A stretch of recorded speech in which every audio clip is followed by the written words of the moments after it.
अपने भारत में मुस्लिम शासकों के हिस्टोरिकल फैक्ट जानने के लिए डॉक्टर राम पुनियानी जी को सर्च किया करो, सुना करो और अपने हिंदू फ्रेंड्स को भेजा करो ताकि उन्हें पता चले सच्चाई वो नहीं है जो गोदी मीडिया दिखाता है, सच्चाई वो है जो डॉक्टर राम पुनियानी जी बता रहे हैं। वाह वाह। चूंकि वो अपने बंदे की जबान से सुनेंगे तो उन्हें यकीन आएगा।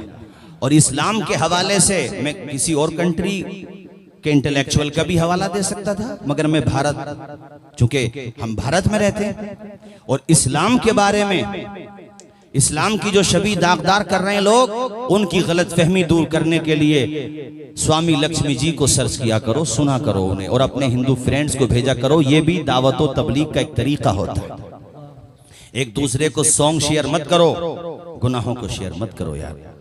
ये गुनाह तुम शेयर करोगे तो ये तुम्हारे लिए सिलसिले जारिया होगा गुनाहों का, और अच्छी चीज को शेयर करोगे तो वो सदक़े जारिया होगा नेकी के लिए। तुम्हें करना जो करना वो आप जानो। मैं तो सिर्फ इतना बताना चाहता हूँ कि मेरे हुजूर की सीरत देखो और दुनिया वालों को बताओ कि सच्चाई वो नहीं है जो तुम कहते हो, सच्चाई तो वो है जो मेरे हुजूर लेकर के आए। वाह वाह, सुभान अल्लाह। तसव्वुर करें, उसी मक्का की मैं बात बता रहा हूँ, तेजी के साथ बताऊं, जहां से अल्लाह के पैगंबर को निकाला गया। और क्या कुछ नहीं हुआ, एक लंबी दास्तान है। शेब अबी तालिब में एक मुहासरा भी रहा, मतलब एक बहुत लंबी तारीख है।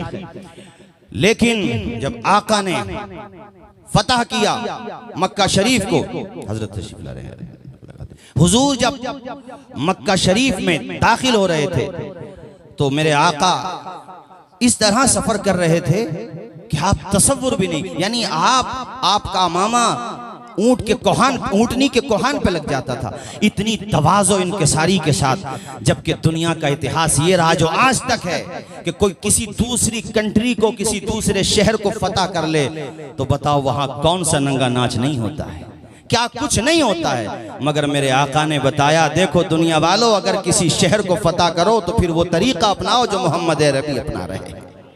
इस तवाज़ो के साथ आप अंदर गए और मैं आपको बताता चलूं मेरे साथियों, सबको माफ कर दिया। हुजूर ने फरमाया, ला तसरीबा अलैकुमुल यौम, तुम पर कोई मलामत नहीं है। और उसका असर ये हुआ कि आज खित्ते अरब में इस्लाम का डंका गूंजने लगा। जितने लोग अब तक दामने इस्लाम में नहीं आए थे, आज वो मेरे आका के हुस्ने अखलाक को देखकर जिसने इतना मुतासिर किया और वो ये समझ गए कि अगर इन्हें सिर्फ इक़्तिदार चाहिए होता तो आज ये हमें कत्ल करा देते, आज हमारी लाशों को मुसला बना दिया जाता। लेकिन इन्हें इक़्तिदार नहीं चाहिए, बल्कि हमारे लिए जन्नत का परवाना चाहिए। और वो सब के सब मेरे आका के दामन करम में आ गए। इन्हीं लोगों में, ये मैं सुना दूं तेजी के साथ, इन्हीं लोगों में एक बंदा था जिसका नाम था उस्मान बिन तलहा। ये याद करके जाएंगे और अपने हिंदू भाइयों को जाकर के बताएंगे। चूंकि आप हजरात का सब जगह बैठना होता है और तबलीग की नियत से बैठ भी सकते हैं भाइयों, बैठ भी सकते हैं, as a citizen of country भी बैठ सकते हैं। उनके अकाईद उनके साथ, हमारे साथ, तो उनके अकाईद का वो जवाब देंगे। इंशाल्लाह हमारा बेड़ा तो पार है ही।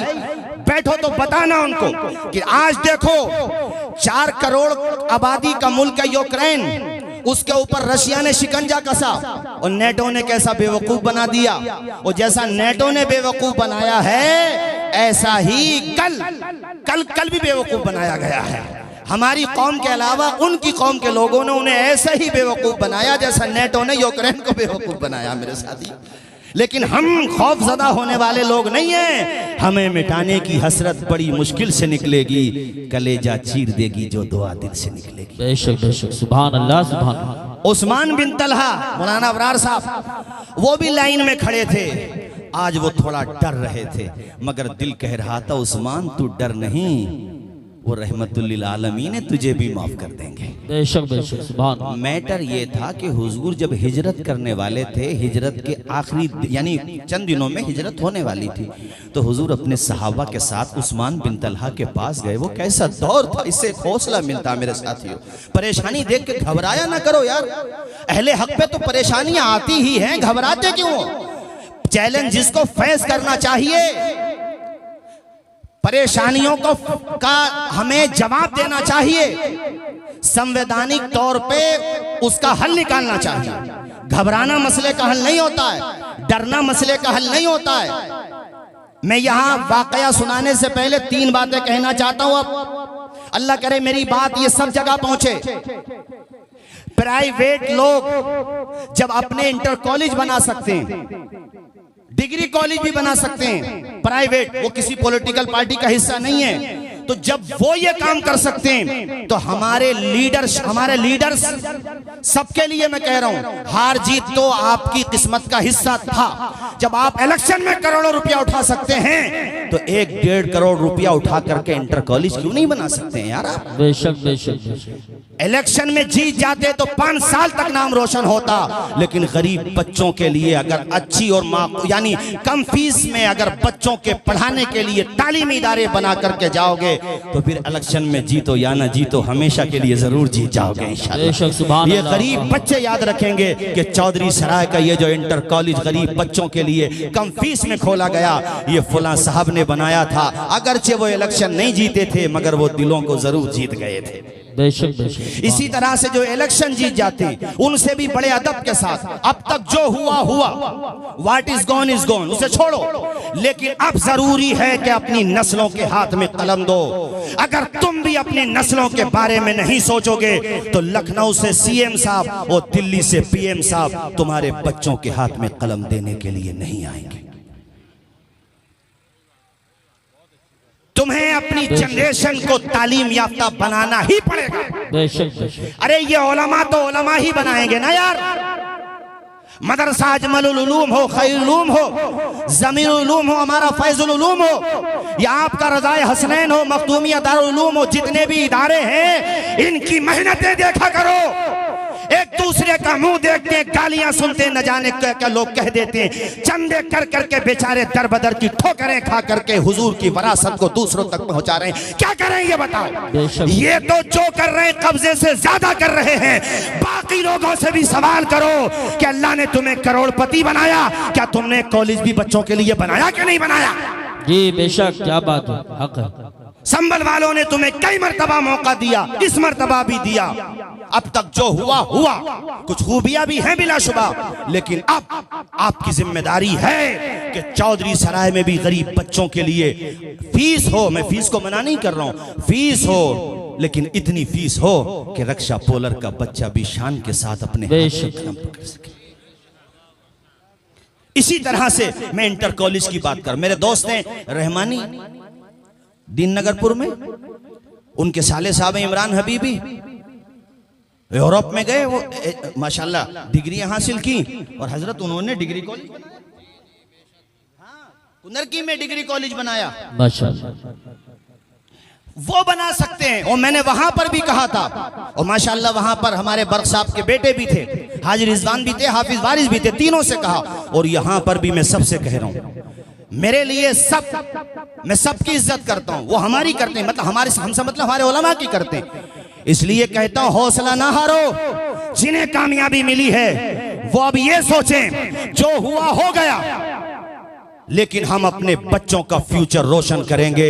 अपने बच्चों को दर बदर की ठोकरें खाने के लिए बेयारो मददगार नहीं छोड़ेंगे, बल्कि हम उन्हें तालीम याफ्ता बनाएंगे। इंटर तक तुम हाथ पकड़ लो, इंटर के बाद उनमें इतना कॉन्फिडेंस आ जाएगा कि उनमें से हमारा कोई बेटा एडवोकेट बनेगा, कोई बेटा हमारा MBBS डॉक्टर बनेगा, कोई बेटा हमारा पायलट बनेगा। फिर दुनिया कहेगी शहर संभल वालों को जहालत के कैरे मजल्लत में मत समझना, यहाँ पर इल्म के चिराग जल रहे हैं। यहाँ जगह जगह मदारिस का जो खूबसूरत संगम है वो अपना काम कर रहा है, और दूसरी तरफ हमारी ये दरसगाहें अपना काम कर रही हैं। बताओ अगर मेरी बात सच है तो एक मर्तबा हाथ उठा करके मेरा मनोबल बढ़ाओ, ताकि मुझे ये लगे कि मेरे दिल की आवाज आप तक पहुंच रही है। हाथ उठा के बताओ तालीमी इदारा खुलना चाहिए कि नहीं खुलना चाहिए?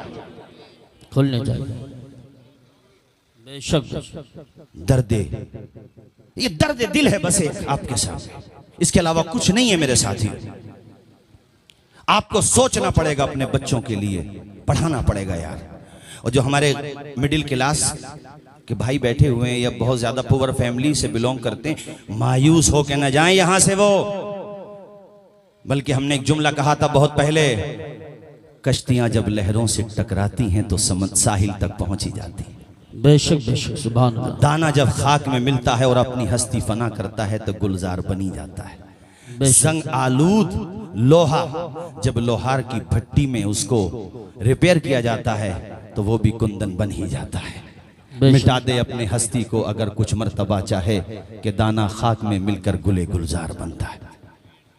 चौधरी सराय के लोगों, आज ये अज़्म लेकर के उठना कि हम रज़ाए हसनैन के साथ कांधे से कांधा मिलाकर खड़े रहेंगे इंशाअल्लाह। बोलिए इंशाअल्लाह। इंशाअल्लाह। जितने भी इदारे हैं अपने चौधरी सराय में, सब इदारों के लिए कह रहा हूं, और आगे बढ़ो तो मैं पूरे शहर संभल के इदारों के लिए कह रहा हूं। ये तो कसम खुदा की जितनी कैपेसिटी है उससे ज्यादा काम कर रहे हैं। रमजान में तेरे मेरे घर जाते हैं बेचारे, क्या इनको फन नहीं आता कमाने का? मगर इनको फिक्र ये रहती है कि जो इल्म मिला है दूसरों तक पहुंचाएं हम। ये फिक्र रहती है बस, इसके अलावा क्या मकसद है इनका? बाकी जहां तक पैसा कमाने की बात है तो जैसे आप जानते हैं ये भी जानते हैं, कुछ भी काम लेके बैठ सकते हैं, कर लेंगे आराम से। इसलिए रज़ाए मुस्तफ़ा हो या रज़ाए हसनैन हो माशाअल्लाह, या इस्माइल उलूम हो, या माशाअल्लाह भी मैं जलसे में आया था, अंदर हुसैनी इदारा है वो, हाँ माशाअल्लाह, या उधर मखदूमी उलूम हो, जितने भी इदारे हैं भाइयों, सबका दामन थामे रहो और इनको तरक्की देते रहो। मेरा ये पैगाम है बतौर खास चौधरी सराय वाला। अल्लाह सलामत रखे आपके वालिद माजिद को, मोहतरम। कितनी कुर्बानियां माशाअल्लाह। और ये चौधरी सराय के लोगों, जिसका 1 रुपया भी इदारे के लिए लगा हुआ है वो भी बड़ा सम्मानित है, उसका भी मकाम बुलंद है। अल्लाह कब्र पर रहमत व अनवार की बारिश नाजिल फरमाए। मोहतरम हाजी और हमारे हाजी ज़फीर साहब माशाअल्लाह बड़ी काविश रहती है, उधर मरकजी मदरसा उलूम के लिए भी और इधर माशाअल्लाह यहाँ के लिए भी। सुभान अल्लाह, अल्लाह खुश रखे। मैं तो ये दुआ करता हूँ, मुफ्ती साहब मेरे उस्ताद बैठे हुए हैं माशाअल्लाह, और यहाँ जितने भी अशरफिया जाते हैं, हम एहसान फरामोश लोगों में से नहीं हैं। हम तो कसम खुदा की उन लोगों को भी इज्जत देते हैं, उन लोगों को भी इज्जत देते हैं, चूंकि उनका जो काम है वो अहले सियासत जाने, अपना पैगाम मोहब्बत है जहां तक पहुंचे। ये मुफ्ती साहब का एहसान है हमारे ऊपर। मुझे आज तक याद है जब मौलाना कामिल साहब के पता नहीं है या नहीं है यहाँ पर, मौलाना शौकत साहब, मौलाना आलमगीर साहब, मेरे वालिद साहब बाकायदे हयात थे। अशरफिया में इम्तिहान निकालना कोई मामूली बात नहीं है। मुफ्ती आसिफ साहब किबला बैठे हैं, ये भी हमारे साथियों में है माशाल्लाह। उसी साल ये भी गए मेरे ख्याल से, शायद मुझसे 1 साल पहले गए थे, तो बड़ा एक खौफ था। लेकिन मुफ्ती साहब ने हमारे वालिद साहब को हिम्मत दिलाई और कहा तुम तैयारी तो कराओ, भेजो तो सही। और अल्हम्दुलिल्लाह हम 6 या 7 बच्चे उस वक्त गए थे और हजरत का पूरा ताउन रहा, पूरी कोशिश रही, और अल्हम्दुलिल्लाह आज देखिए अल्लाह का शुक्र है कि हमने वहां पर तालीम हासिल की। उसी बाग़े फिरदौस से कलंदर आज हमारे संभल में आया है माशाअल्लाह। जिसने अपने खून पसीने से, अल्लाह की कसम, उसे बाग़े फिरदौस बनाया है। उस खित्ते अर्ज़ी पर ऐसा इल्म का चमन आबाद किया है कि आप देखो ना और यहाँ से जाओ थकन महसूस करो, इदारा देख लो तो थकन उतर जाती है। रिजवान भाई कभी चलिएगा, आप गए का दफा माशाल्लाह। मौलाना मोहम्मद अली साहब बैठे हुए हैं माशाल्लाह, हमारे साथी, ये भी अशरफिया के साथी हैं। तो इसलिए कहता हूँ भाइयों, बच्चों के हाथ में कलम दो। मैं बार बार तालीम पे इसलिए जोर दे रहा हूँ कि जब तुम्हारे हाथ में कलम होगा, तुम्हारे पास नॉलेज होगी, तो कोई तुम्हें बेवकूफ नहीं बना पाएगा। तुम्हारे पास इल्म का उजाला होना चाहिए। मेरे आका ने यह पैगाम दिया है, पढ़ो मगर अपने रब के नाम से पढ़ो। उस्मान बिन तलहा का वाकया सुनो, फिर मैं अपनी गुफ्तगू खत्म करता हूं मेरे साथियों। अजीजान गिरामी, हजरत पैगंबर इस्लाम सैयद आलम नूर मुजस्सम सल्लल्लाहु ताला अलैहि वालिहि वसल्लम जलवा हैं। उस्मान बिन तलहा दूसरी तरफ लाइन में खड़े हैं, वो डर रहे हैं। आज वो मामला ये था कि हुजूर जब हिजरत करने वाले थे तो एक दिन अपने चंद सहाबा को लेकर के उस्मान बिन तलहा के पास गए। वो खाने काबा की चाबी उसी के पास रहती थी, उस्मान बिन तलहा के, यानी उसका स्टेटस आप देखिए कितना ऊंचा उसका मनसब था कि खाने काबा की चाबी उसी के पास थी। और जुमे हफ्ते में 2 दिन उसके वो खाने काबा खुला करता था, यानी सोमवार, पीर को और जुमे को, गालिबन पीर और जुमे को 2 दिन खुला करता था। तो हुजूर नबी करीम उसके पास गए और कहा, उस्मान हम तो चंद ही दिनों में हिजरत करने वाले हैं, तो हमें चाबी दे दे, हम खाने काबा के अंदर जा करके अल्लाह की इबादत करना चाहते। हुजूर देख रहे थे कि चंद ही दिनों में मक्का शरीफ छूट जाएगा। भाइयों, अपना शहर छोड़ना आसान नहीं होता है। हुजूर से जब वर्का बिन नौफल ने कहा था ना कि ए मोहम्मद अरबी, वो दौर आएगा जब आपको मक्का छोड़ना पड़ेगा, तो मेरे आका की आंखों में आंसू आ गए थे। हुजूर ने कहा था मुझे अपना शहर छोड़ना, लेकिन दीन के लिए मेरे आका ने शहर भी छोड़ा। देखो, शिकम पे पत्थर भी बांधे, मेरे आका के रास्ते में पत्थर भी डाले गए। इसलिए उलमा की जमात, अल्हम्दुलिल्लाह आप बहुत पूरे एतमाद हैं, मगर फिर भी हद अदब में कहता हूँ, कभी आप भी दिल थोड़ा ना किया करें कौम की बेवफाई देखकर। और आपसे भी कहता हूँ, हालात कैसे ही हो जाएं, मगर अपने आका का दामन मत छोड़ना। हमें कुछ मिले या ना मिले, बदायूं शरीफ से एक शेर पढ़ा गया था, मुझे बहुत अच्छा लगता है, फजल रब्बुल औला और क्या चाहिए, मिल गए मुस्तफा और क्या चाहिए, क्या चाहिए। वाह। और हमारे आला हजरत ने कहा था कि मेरे आका कुछ मिले ना मिले, कुछ चाहिए भी नहीं, उन्हें जाना उन्हें माना, न रखा गैर से काम, लिल्लाहिल हम्द में दुनिया से मुसलमान गया। ऐ मोहम्मद अरबी के दीवानों, हुजूर के गुलामों, कभी मायूस मत होना। अरे अगर मौत दुश्मन के हाथ से लिखी हुई भी है तो शहादत का दर्जा पाओगे। घबराते क्यों हो, हौसला रखो, एतमाद की दौलत अपने साथ रखो, घबराया मत करो, कभी भी डरा मत करो। और ये जहन में बिठा लो कि हम दुनिया में इख्तिदार की कुर्सियों पे बैठने के लिए नहीं आए हैं, बल्कि हुजूर की चौखट के चिमटने के बाद खुद ब खुद रूलिंग हमारे हाथ में आ जाएगी, रूल हमारे हाथ में होगा। हमारे आला हजरत ने कहा था, जमीनो जमा तुम्हारे लिए, मकीनो, अब भी पढ़िए जरा मेरे साथ, मकीनो मकान तुम्हारे लिए, चुनीनो चुना तुम्हारे लिए, हमारे यहाँ तुम्हारे लिए, उठे भी वहाँ तुम्हारे लिए। नारे तकबीर, नारे रिसालत, नारे गौसियत, मसलके आला हजरत, फैजान आला हजरत, उलमाए अहले सुन्नत। सुभान अल्लाह। मैं दर्द समझता हूँ, चूंकि हमारे बहुत सारे बच्चे अभी तक CAA के केसेस में NRC जेलों में बंद हैं। अब इसकी भी ज़रूरत है कि तंजीमें बने और उनमें से एक बच्चे की सही अलग अलग तंजीमें बन जाएं, सबका एक साथ नहीं हो पाता तो कम से कम एक एक बच्चे की जमानत का केस लड़ा जाए। जो हमारे असली हीरो हैं वो लोग जेलों में बंद हैं और हमें उनकी फिक्र तक, हमारे ऐशो आराम में कोई फिक्र नहीं है, न शादी ब्याह के खर्चे में कोई फिक्र है। भाइयों, उस दिन मैंने एक वाकया सुनाया था, मैं आया था उस रोज तो मैंने एक वाकया सुनाया था, वो सुन लो।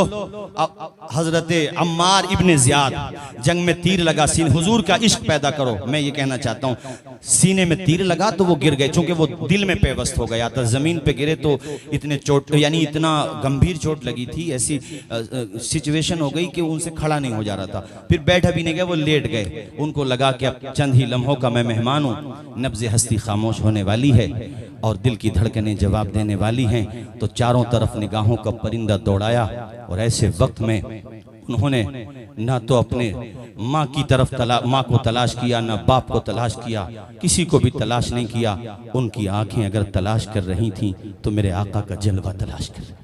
सुभान अल्लाह। बातें करना और होता है, प्रैक्टिकल करना और होता है। कैसा इश्क था, चारों तरफ हुजूर को तलाश कर रहे हैं, हुजूर नजर आ जाएं, हुजूर नजर आ जाएं। कुछ देर के बाद चूंकि जंग की सूरत हाल थी और सब अफरा तफरी थी, तो हुजूर पे जब निगाह पड़ी तो उनके दिल को करार आया और खुदा से दुआ मांगी, मौला शहादत का वक्त तो करीब आ ही गया है, तो मुझे इतनी ताकत दे दे, तो मुझे इतनी ताकत दे। देखो ये इश्क होता है मेरे साथियों। कहा या अल्लाह तो मुझे इतनी ताकत दे दे कि मैं अपने आका के कदमों तक पहुंच जाऊं, वहां जाकर के मेरा दम निकल जाए तो मेरी जिंदगी की महराज हो जाए। सुभान अल्लाह। इसके अलावा या अल्लाह मेरी कोई दुआ नहीं है। हजरत अम्मार इब्ने ज़ियाद ये दुआ करते करते उनके बदन में थोड़ी ताकत पैदा हुई, चल नहीं सकते तो घसीटते हुए अपने कोहनियों पे, यानी दोनों कोहनियों पे उन्हें जोर दिया और किसी तरीके से मेरे आका तक पहुंच गए और आका के कदमों में जाकर के उन्होंने सर रख दिया।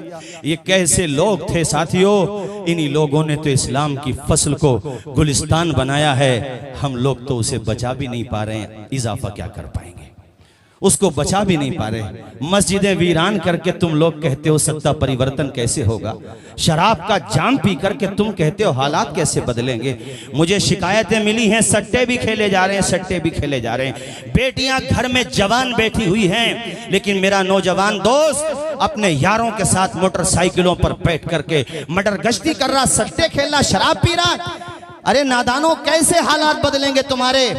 तुम्हारी मस्जिदें उसी तरह वीरान है, कैसे बदलेंगे हालात। यार मैंने बहुत दफा कहा है, मौजूदा दौर के दिन रात बदल सकते हैं, मुल्क के फिक्र नजरियात बदल सकते हैं। मेरे भाई तुम बदल जाओ तो हालात बदल सकते हैं। बेशक सुभान अल्लाह। तुम्हें बदलना पड़ेगा। कैसा इश्क़ रसूल था अम्मार बिन ज़ियाद का। हुजूर के कदमों पे पहुंचे तो जाने के बाद मेरे हुजूर के कदमों पे जाकर के उन्होंने सर रख दिया और आका के नालैन को चूमने लगे और इशारा दे दिया, देखो दुनिया वालों, जहां हमारा सर है ना वहां हुजूर का कदम है, और इनके कदम में जगह मिल गई तो बेड़ा पार हो जाएगा। अल्लामा हसन रजा ने बड़ी खूबसूरत बात कही थी कि ढूंढा ही करें सदरे कयामत के सिपाही, वो किसको मिले जो तेरे दामन में छुपा। सुभान अल्लाह, सुभान अल्लाह, माशाअल्लाह। मेरे आका आपसे रिश्ता मजबूत रहे, बस कुछ रहे या ना रहे, कुछ रहे या ना रहे, पर ये दुआ है कि अमीर नजा के वक्त सलामत हम सबका ईमान रहे। कदम चूमते जाते थे और धड़कने धीरे धीरे खामोश होती जाती थी और तारीखी जुमले ये थे, फुस्तु बिरब्बिल काबा, फुस्तु बिरब्बिल काबा, रब्बे काबा की कसम अम्मार कामयाब हो गया। हुजूर ने नीचे की यानी हुजूर ने उनको मुलाहजा, मेरे आका ने उनको देखा और सरकार ने उनके सर पे दस्ते शफ़क़त रखा। मेरे आका की चश्माने बाज़ाग आंसुओं से भीग गई मुसलमानों, और हुजूर ने आप दीदा होके कहा, अम्मार बिन ज़ियाद हमारी कुर्बानियां रायगा नहीं जाएंगी, एक दिन वो आएगा कि हर तरफ इस्लाम का फरेरा लहराएगा। एक दिन वो आएगा अम्मार बिन ज़ियाद कि हर तरफ इस्लाम का परचम लहराएगा। और वो दिन आए, तारीख ने वो दिन भी देखे मेरे साथियों, कि जब मक्का में बैठ के उमर रूलिंग किया करते थे और ऐसा दबदबा होता था कि नाम कैसर व किसरा सुन के काम जाया करते थे। वो दिन भी आया कि जब कोई ज़कात लेने वाला नहीं था। वो दिन भी आया कि जब एक मुसाफिर रात में सफर करता, यहाँ तक कि एक औरत अगर रात में सफर करती और मदीने से चलती, भाइयों वो बड़े बड़े दूरों दराज तक कोई डाकू कोई चोर हिम्मत नहीं करता था जो औरत को देख ले। ऐ दुनिया वालों, तुम कहते हो दरसगाहों से पढ़े हुए लोग पॉलिटिशियन कैसे बन सकते हैं, उनको सियासत कैसे आ सकती है? अरे 70 सालों में तुमने क्या दिया है उसका जवाब दो। अब ये जनता तुमसे सवाल भी करेगी। तुमने उलमा को वंचित समाज से समझ लिया, तुमने इन्हें माइनॉरिटी इन माइनॉरिटी बना दिया। इसलिए कहता हूं दरसगाहों से फैज पाओ और दरसगाहों से पढ़े हुए उलमाए किराम से फीडबैक लेते रहो, तभी तुम्हारा मुस्तकबिल रोशन होगा। आओ भाई, उस्मान बिन तलहा की बात सुना करके मैं गुफ्तगू खत्म करता हूं।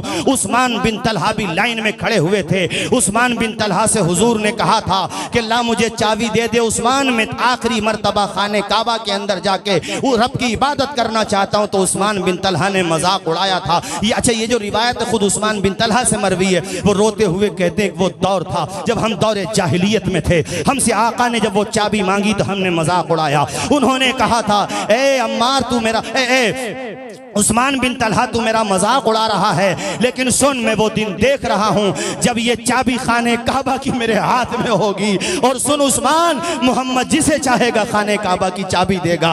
वो दिन आएगा, मैं देख रहा हूं, अल्लाह अकबर। तो उस्मान बिन तलहा ने कहा था, अरे ऐसा दिन तो कभी भी नहीं आएगा। क्या कुरैश मक्का ने चूड़ियां पहन ली हैं? उस दिन तो कुरैश मक्का रुसवा हो जाएंगे, ऐसा दिन आएगा। हुजूर ने कहा था, उस्मान रुसवाई की बात ना कर, जिस दिन मोहम्मद के हाथों में चाबी आएगी मक्का के लोग रुसवा नहीं होंगे, हकीकत में इज्जत तो उसी दिन पाएंगे। आज वो दिन आ गया। लाइन में खड़ा हुआ है उस्मान, मौला अली शेर खुदा को भेजा। एक रिवायत में मौला अली शेर खुदा का जिक्र है और एक रिवायत में यह कि हुजूर ने खुद बुलाया। दोनों में तदबीर तो आसानी से हो ही जाएगी। बहरहाल हजरत मौला अली शेर खुदा पहुंचे और जाने के बाद फरमाया, उस्मान ला वो चाबियां मुझे दे दे। उस्मान खाने काबा की छत पे चढ़ गए। हजरत मौला अली ने कहा, उस्मान साथ खैरियत से चाबी दे दे, ये वो दौर नहीं है, वो दौर बदल चुका है। इतना जब कहा शेर खुदा ने तो उस्मान बिन तलहा ने चाबी दे दी। मेरे आका के हाथों में खाने काबा की चाबी आई। उसके बाद कहा, उस्मान कुछ याद आया? उस्मान बिन तलहा रो दिया, कहा, या ए मोहम्मद इब्ने अब्दुल्ला, सब कुछ याद आ गया। वो माजी का दौर याद आ गया, वो पास्ट का जमाना याद आ गया। ए मोहम्मद बिन अब्दुल्ला याद आ गया। तो मुस्तफ़ा ने मुस्कुरा के फरमाया, अब बता मैं ये चाबी किसे दूं? वो खामोश हो गया। हुजूर ने आवाज दी, उस्मान तू मेरे करीब तो आ।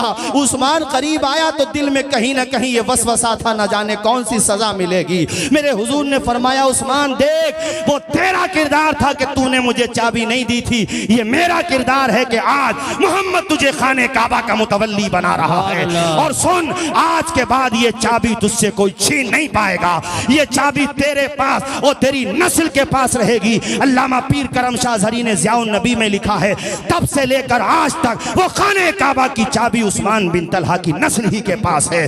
अल्लाह अकबर कबीरा। मेरे आका ने फरमाया उस्मान बिन तलहा ये चाबी ले ले। उस्मान बिन तलहा कदमों में गिर गए, आप दीदा हो गए, रोते रहे। कहा मेरे आका, मेरा दिल तो उसी दिन मुसलमान हो गया था जब मैंने आपकी अजमतों का शोहरा सुना था, मगर मैं हालात की वजह से खामोश था। हुजूर के कदमों को पकड़ के मचल करके पढ़ने लगे। आप भी पढ़ लीजिए झूम करके, ताकि उनके गुलामों में अल्लाह कबूल फरमा ले। झूम करके पढ़ने लगे, अशहदु अल्ला इलाहा, बोलिए अशहदु अल्ला इलाहा, जोर से बोलो, अशहदु अल्ला इलाहा इल्लल्लाह व अशहदु अन्ना मुहम्मदन अब्दुहु व रसूलुहु। झूम के पढ़ते जाते उस्मान बिन तलहा मुस्तफ़ा ने सीने से लगाया, पूरा मक्का मुसलमान हो गया। हर घर से सदाएं बुलंद हो रही है कि वही मक्का है जहां मेरे आका के रास्ते में कांटे डाले गए, आपके पत्थर मारे गए, कौन सा जुल्म नहीं किया गया, आपके साथियों के रास्ते में क्या कुछ नहीं किया गया। बिलाल हबशी की दास्तान भूले नहीं है हम लोग, हजरत अम्मार बिन यासिर की दास्तान देखिए, गरीब सहाबा की दास्तान देखिए, नमाज नहीं पढ़ सकते थे ऐसी सूरत हाल थी, बुलंद आवाज से कुरान नहीं पढ़ सकते थे ऐसी सूरत हाल थी। मक्की दौर देखो, लेकिन मेरे आका के सब्र का नतीजा, अज़्म का नतीजा, खुदा की मदद देखो। एक दौर वो भी आया कि ये वही मक्का है जहां जोर से कुरान नहीं पढ़ सकते थे, ऐलानिया कलमा नहीं पढ़ सकते थे। अब आका ने मक्का फतह किया है तो हर घर से एक ही सदा आ रही है, ला इलाहा इल्लल्लाह मुहम्मदुर रसूलुल्लाह। हर किसी की जबान पर एक ही तराना है। अगर मैं उर्दू में कहूं तो मतलब ये होगा, दामने मुस्तफा से जो लिपटा यगाना हो गया, जिसके हुजूर हो गए उसका जमाना हो गया। हर समत अपने खून की रमक छोड़ जाऊंगा, मैं करबला का फिर से सबक छोड़ जाऊंगा, जहनों की तीरगी को मिटाने के वास्ते एहसास की रगों में शफक छोड़ जाऊंगा, देकर बुलंदियों का सभी को मैं हौसला, परवाज़ी फिजा का हक छोड़ जाऊंगा। पढ़ने के बाद जाग उठेंगे तमाम लोग, तारीख में मैं ऐसा वरक छोड़ जाऊंगा, कदम की खाक आंखों का पानी छोड़ जाऊंगा। मैं दरिया हूं, बहाव में रवानी छोड़ जाऊंगा। मुझे मालूम है आखिर किसी दिन तेरी दुनिया से चला जाऊंगा, पर अपनी कहानी छोड़ जाऊंगा।